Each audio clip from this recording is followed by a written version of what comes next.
I'm Ian, lead designer at Drinkbox Studios, the team behind the Guacamelee series. Now we're working on our new game, an action RPG called Nobody Saves the World. It's really hard to save the world as nobody, so instead, you use a magic wand to turn into tons of different forms, each one having its own unique active and passive abilities. In this video, we want to dig deeper into the game's customization system to show you how, over time, you can mix and match the abilities of different forms to make tailored builds and overcome any situation you're facing.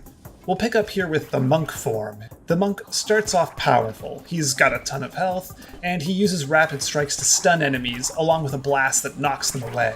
The monk's cool, but he has downsides too. He's a big tank and does very little damage. That said, with customization, I can use the abilities from other forms to create some wild combos that'll help me dish out lots of damage and deal with tougher enemies. What tougher enemies? Well, take these blue blobby guys called corpse exploders. They explode corpses into a bunch of projectiles, which, yeah, it's pretty annoying. But if I customize my monk, I will definitely find ways to deal with them. So to start, I'm going to equip the Zombite ability. This move comes from the zombie form, and it'll let me build up a zombie army to fight by my side. When I zombite an enemy, it infects them, and when infected enemies die, they come back to life as a zombie familiar who can infect other enemies. There's lots of upsides to this. First, I'm getting an army of zombies, and that's cool. But second, the enemies I'm killing with Zombite aren't turning into corpses, they're turning into my zombies, so that's way less exploding corpses to deal with.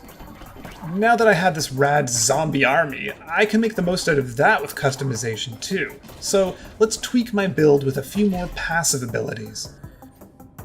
One's called Unstoppable Underlings, and the other, from the Necromancer form, is called Blood Pact. One makes my zombies run faster, and the other will take part of my damage and turn it into healing for my zombies. So now they are speedy and they are gonna live forever. The moves I've picked are putting me in a pretty aggressive playstyle, so for one last customization, I'm gonna try and get my monk's damage up as high as possible. This move, also taken from the Necromancer, is called Blood Sacrifice. It lets me kill one of my familiars to boost my own damage. This works well with zombies, since they're so cheap to make. If you kill one for a damage boost, that's a pretty good deal. And if you recall, Blood Pact turns my damage into healing for them, so the damage boost means I'm actually giving more healing to my zombies. At this point, I've found a set of moves that works really well for this dungeon, and I stand a good chance of clearing it. There's plenty of other customizations I could have used to get through this too. There's tons of forms in the game, and they all have their own shareable moves. And if I grab a friend for some online co-op, that's double the number of abilities that we can combo together. We'll leave it up to you to experiment and find out what works best for you in every situation. We can't wait to see what you come up with when Nobody Saves the World comes out early next year.